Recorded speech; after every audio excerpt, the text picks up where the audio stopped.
Hello అండి. నా పేరు doctor Pushpavalli. Speech language pathologist working in city neuro centre. ఈరోజు టాపిక్ వచ్చేసి మనం importance of oromotor movements in brain stroke patients గురించి తెలుసుకుందాము.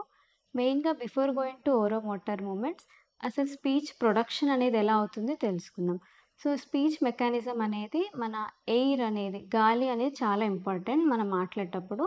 సో, ఈ గాలి అనేది మన లంగ్స్ నుంచి ట్రేకియా నుంచి oral cavities and nasal cavities నుంచి స్పీచ్ ప్రొడ్యూస్ అవుతుందనమాట. అండ్ స్పీచ్ ఓరోమోటార్ మూమెంట్స్ అంటే బేసిక్‌గా మనం ఈ టంగ్ కానీ, లిప్స్, చీక్స్, పలెట్ సో, ఇవన్నీ ఇన్వాల్వ్ అవుతాయి ఓరోమోటార్ మూమెంట్స్‌లో.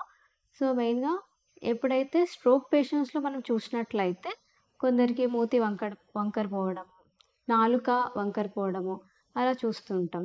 సో, ఇది structural abnormality. And functional abnormality చూసినట్లయితే టంగ్ మూవ్‌మెంట్ సరిగా అవ్వకపోవడము, అండ్ లిప్స్ మూవ్‌మెంట్ సరిగ్గా రాకపోవడం, స్ట్రెంథెనింగ్ అనేది ఉండదు. సో, అది కొద్దిగా తగ్గిపోతుంది. సో, మెయిన్‌గా మనం చూసినట్లయితే మళ్ళీ వీటిని రీగెయిన్ అనేది చేసుకోవాలి. ఈ వీక్ అయిన మజిల్స్ కానీ, ఈ టంగ్ ఓరల్ మూవ్‌మెంట్స్ ఎప్పుడైతే కోఆర్డినేట్ అవుతుందో అప్పుడు స్పీచ్ ప్రొడ్యూస్ అనేది క్లియర్‌గా వస్తుంది.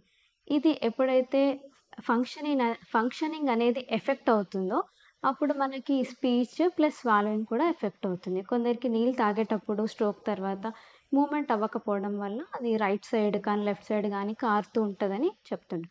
సో, ఈ విధంగా మళ్ళీ మనం ఈ మూవ్‌మెంట్స్‌ని స్ట్రెంథెనింగ్ అనేది చేసుకోవాలి. ఎక్సర్సైజ్ అనేది చాలా ఇంపార్టెంట్.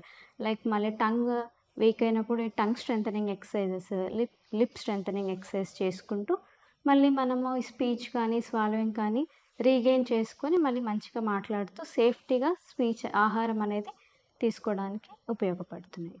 Thank you.